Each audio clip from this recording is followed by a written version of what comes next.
లగచర్లలో pharma క్లస్టర్కు బీజం వేసింది కాంగ్రెస్ నేతలు. రైతుల భూముల కోసం తండాల్లోని ఆ పార్టీ నాయకులను ఎరవేసింది అధికార పెద్దలే. సీఎంను కలిసేలా చేస్తామని 5 గ్రామాల నాయకులకు చెప్పి వారి ద్వారా వినతి పత్రాలంటూ రైతుల సంతకాలు తీసుకున్నది వారే. ఫార్మా క్లస్టర్కు ఒప్పుకున్నారన్నట్టుగా ఆ సంతకాలను రైతుల సమ్మతిగా వక్రీకరించింది ఆ పెద్దలే.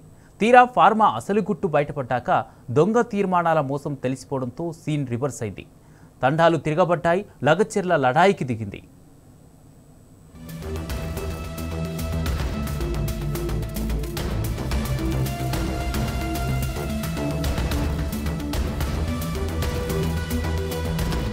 ప్రభుత్వ అధికారులు ఫార్మా క్లస్టర్ కు నోటిఫికేషన్ విడుదల చేయడంతో విషయం బయటపడింది. రైతులు సమ్మతించారంటూ ఓ సంతకాల పత్రం అందిన తర్వాత ప్రభుత్వం ఫార్మా క్లస్టర్ ప్రక్రియను వేగవంతం చేసి నోటిఫికేషన్ విడుదల చేసింది. ఆ తర్వాత రైతుల భూముల క్రయ విక్రయాలను బ్యాంకులు బ్లాక్ చేశాయి. దీంతో ఆ భూమిపై రైతులకు రావాల్సిన రుణాలు, జరగాల్సిన రుణమాఫీ, ప్రభుత్వ పథకాలు ఆగిపోయాయి. విషయం తెలుసుకున్న రైతులకు కొందరు కాంగ్రెస్ నేతల పన్నాగం అర్థమైంది. దీంతో భూములు ఇచ్చేది లేదని తిరగబడ్డ తండావాసులు ఫార్మా వ్యతిరేక పోరాట కమిటీని ఏర్పాటు చేసి ధర్నాలు, ఆందోళనలు, నిరాహార దీక్షలు చేపట్టారు. అనేకసార్లు వికారాబాద్ కలెక్టరేట్కు వెళ్లి జిల్లా కలెక్టర్తో పాటు ఇతర ఉన్నతాధికారులకు విజ్ఞాపన పత్రాలు అందజేశారు.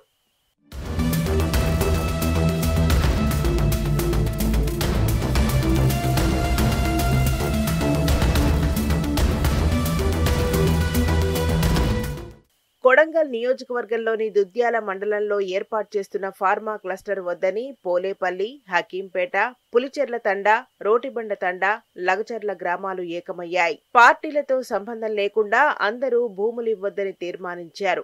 భూసేకరణ వెనుక పెద్దలున్నారని, గొడవలైపోతాయని పేర్కొంటూ కొందరు బెదిరించినా గిరిజన రైతులు పట్టు సడలించలేదు. తమ ప్రాణాలు పోయినా భూమి మాత్రం ఇవ్వబోమని వారంతా భీష్మించారు. రైతుల ఆగ్రహానికి భయపడిన అధికార యంత్రాంగం ప్రజాభిప్రాయ సేకరణ నేరుగా కాకుండా గ్రామాలకు వెలుపల చేపట్టేందుకు సిద్ధమైంది. అయితే పోలేపల్లి, హకీంపేటల్లో అభిప్రాయ సేకరణ జరిగినా ఫార్మాకు భూములిచ్చేది లేదని అత్యధికులు తేల్చి చెప్పారు. లగచర్ల పరిధిలోని రోటిబండ తండా, పులిచెర్ల తండాల గిరిజనులు ఆందోళనలకు భయపడి దుద్యాల మండల కేంద్రానికి సమీపంలో యంత్రాంగం ప్రజాభిప్రాయ సేకరణ చేపట్టింది. ఈ కార్యక్రమానికి కలెక్టర్ ప్రతీక్ జైన్ హాజరయ్యారు. కాగా రైతులెవరూ దానికి రాలేదు. పరిస్థితి తీవ్రంగా ఉన్నదని, అందుకే గ్రామాల్లోకి వెళ్లి ప్రజాభిప్రాయాలు సేకరిస్తే అసలు విషయాలు తెలుస్తాయని చెప్పడంతో వారంతా లగచర్లకు చేరుకున్నారు.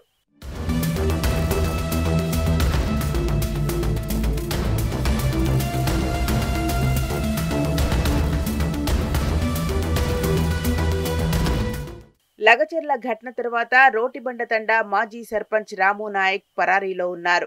ఆయన రేవంత్ అనుచరుడని, కాంగ్రెస్ నాయకుడని ఆయన భార్య రుక్కమ్మ చెబుతున్నారు. తన భర్త లగచర్ల ఘటనలో ఉన్నాడని, రేవంత్ టీడీపీలో ఉన్నప్పటి నుంచి ఆయన అనుచరుడిగానే ఉంటూ వచ్చాడని ఆమె అంటున్నారు. ఇప్పటికీ వాళ్ల ఇంట్లో రేవంత్ రెడ్డితో రాము నాయక్ దిగిన ఫోటోలు, ఇంటి నిండా ఉన్న కాంగ్రెస్ జెండాలే ఇందుకు సాక్ష్యంగా నిలుస్తున్నాయి. రేవంత్ 2 సార్లు కొడంగల్ ఎమ్మెల్యేగా గెలుపొందడంలోనూ రాము కీలకంగా పనిచేశారు. ఆయన అండతోనే రాము రోటిబండ తండా సర్పంచ్ గాను పనిచేశారు. తమ గృహప్రవేశానికి స్వయంగా రేవంత్ హాజరైనట్టు రాము భార్య రుక్కమ్మ తెలిపారు. తన భర్త రేవంత్ కు అత్యంత సన్నిహితుడని, ఘటన జరిగినప్పటి నుంచి ఆయన పరారీలో ఉన్నాడని ఆమె చెబుతున్నారు. ప్రస్తుతం తన భర్త ఫోన్ స్విచ్ ఆఫ్ వస్తుందని, ఆయన ఎక్కడున్నాడో ఇంతవరకు ఆచూకీ లేదని రుక్కమ్మ వాపోతున్నారు.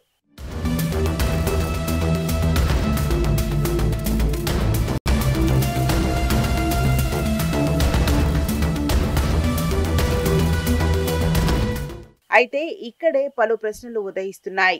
మాయ చేసి సంతకాలు, ఫార్మా తీర్మానాలు రైతుల ఆగ్రహానికి కారణాలైతే వాటికి కారణమైన కాంగ్రెస్ నాయకులే లగచర్ల తిరుగుబాటుకు కారణం.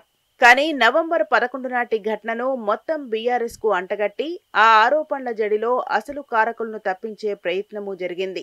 లగచర్ల ఘటనలో సుమారు 11 మంది కాంగ్రెస్ నాయకుల పేర్లు వినిపిస్తుండగా వారిలో 4 మాత్రమే రిమాండ్లో ఉండటం గమనార్హం. ఇకపోతే లగచర్ల ఘటన తర్వాత కొందరు పెద్దలు రంగంలోకి దిగి ప్రధాన అంశాన్ని పక్కదారి పట్టించేందుకు ప్రయత్నించారని విమర్శలు వినిపిస్తున్నాయి. రైతుల తిరుగుబాటు వెనుక అసలు కారణాలను వెలుగులోకి రాకుండా వారు తొక్కిపెట్టారని, కారకులైన వారి పేర్లు బయటకు రాకుండా ఉండేందుకు ప్రయత్నించారని బాధిత రైతు కుటుంబాలు చెబుతున్నాయి.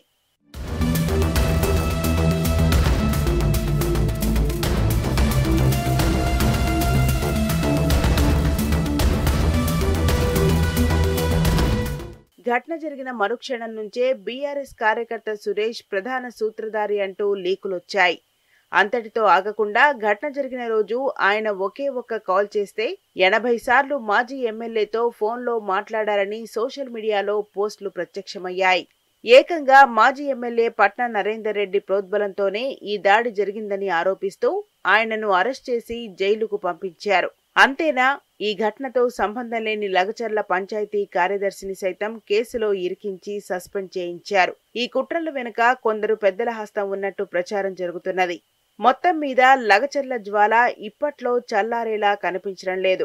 మంటలు తగ్గుతున్న కొద్దీ నిప్పులు రగిల్చిన మరికొందరి గుట్టు బయటపడేలా కనిపిస్తున్నది.